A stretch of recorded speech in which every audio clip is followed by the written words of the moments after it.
Yeah, the Spectacular Spider-Men, plural. It is an absolute kick to write. Um, I what I will say is that the art is by Humberto Ramos Mhm. and is so gorgeous that I feel like I could write a shopping list and it would still be worth buying. I like to think my writing's a little better than a shopping list, but the stuff that I'm seeing from Umberto, and he is currently penciling issue 3. Coloring is being done on issue 2. Um, uh, Edgar Delgado's doing the coloring, and it's gorgeous also. Um, so what I will say is that visually, this book is just stunning. Mm. I am very, by the way, also thrilled with the work that George Camadeus did on Gargoyles, and which um, Drew did on Dark Ages. But getting Humberto back on Spider-Man is just a tremendous treat. Yeah. I'm having great fun writing Peter and Miles together. It's an interesting dynamic because Miles has been used to Peter as sort of a mentor figure Mhm. and is really trying to step up and prove that he is mature uh, and can be Peter's friend instead of his protege.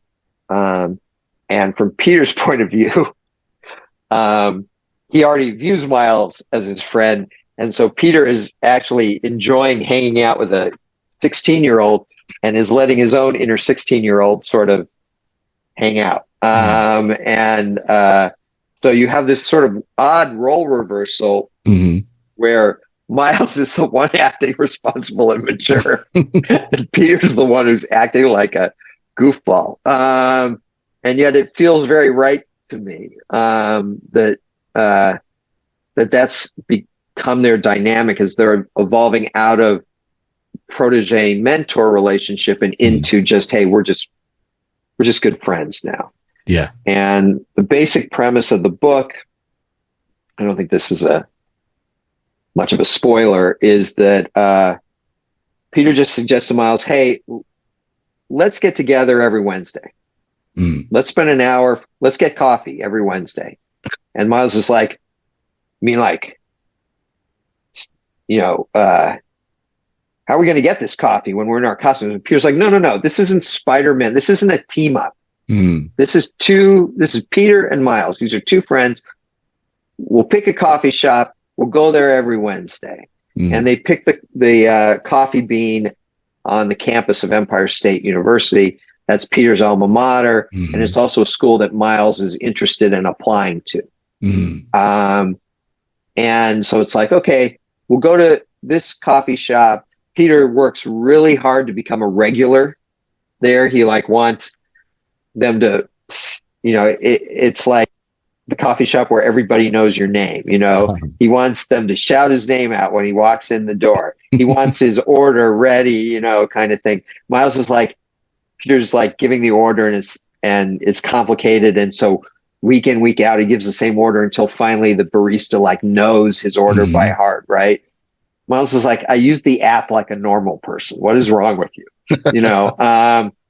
And we begin to build, cause they each have their own books. Right. So, Mm. we're building sort of a little supporting cast at this Coffee Bean.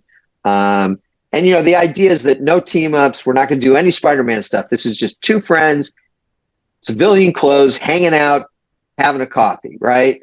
Mm. Well, it's a comic book, so that lasts for about half an issue before the Right. shit hits the fan.